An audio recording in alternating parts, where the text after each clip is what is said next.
بسم اللہ الرحمن الرحیم۔ السلام علیکم۔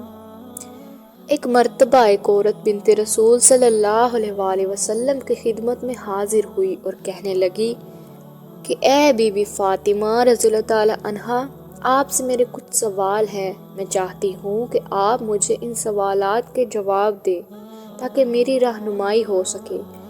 میرا پہلا سوال یہ ہے کہ کیا کوئی ایسا عمل ہے جس سے انسان کے تمام گناہ معاف ہو جائیں؟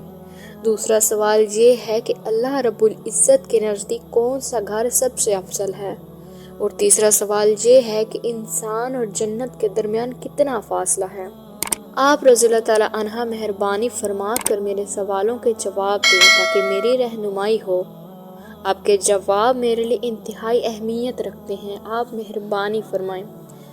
سیدہ خاتون جنت یہ سن کر فرمانے لگی کہ ضرور تمہارے سوالات کے جواب دوں گی۔ تمہارا پہلا سوال یہ ہے کہ ایسا کون سا عمل ہے جس سے انسان کے تمام گناہ مٹ جائیں، تو سنو وہ عمل کیا ہے۔ بنت رسول صلی اللہ علیہ وآلہ وسلم انتہائی حلیم لہجے میں فرمانے لگی، میں نے رسول خدا سے سنا ہے کہ ماں باپ کی خدمت کرنا ایسا عمل ہے جس سے اللہ رب العزت گناہوں کو ایسے ختم کر دیتا ہے جیسے آگ لکڑی کو ختم کر دیتی ہے اور جلا کر راکھ کر دیتی ہے۔ اور تم یہ جاننا چاہتی ہو کہ کون سا گھر تمام گھروں سے افضل ہے، تو سنو، ایسا گھر کہ جس گھر کی عورتوں کا پردہ افضل ہو۔ اللہ کریم کے نزدیک اس گھر کا مقام بھی اتنا ہی افضل و اعلیٰ ہوگا جتنا اس گھر کی عورتوں کا پردہ اعلیٰ ہوگا۔ نبی کریم صلی اللہ علیہ وآلہ وسلم سے سنا ہے کہ جیسے ہیرے اور جواہرات کے لیے صندوق ضروری ہوتا ہے، ویسے ہی عورت کے لیے پردہ ضروری ہے۔ تمہارا تیسرا اور آخری سوال تھا کہ جنت اور آدمی کے درمیان کتنا فاصلہ ہے، تو سنو، میں نے اپنے پیارے بابا جان حضرت محمد صلی اللہ علیہ وآلہ وسلم سے سنا ہے کہ انسان اور جنت کے بیچ ایک قدم کا فاصلہ ہے۔ تو وہ عورت خاموشی سے سیدہ فاطمہ کے جواب سن رہی تھی، مزید جاننے کے لیے پوچھنے لگی، اے بنت رسول اللہ صلی اللہ علیہ وآلہ وسلم، یہ کیسے ممکن ہے کہ جنت اور آدمی کے درمیان صرف ایک قدم کا فاصلہ ہو؟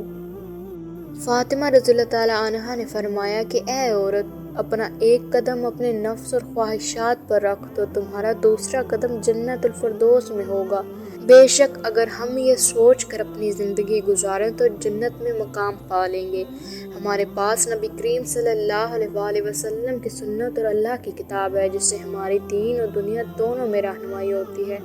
زندگی کے ہر پہلو اور ہر مسئلے میں، خواہ وہ معاشی ہو یا معاشرتی یا انفرادی، ہر طرح کا حل میسر ہے۔ اللہ رب العزت خود فرماتا ہے کہ قرآن اور نماز سے مدد لو، صبر اختیار کرو اور دعا کرتے رہو۔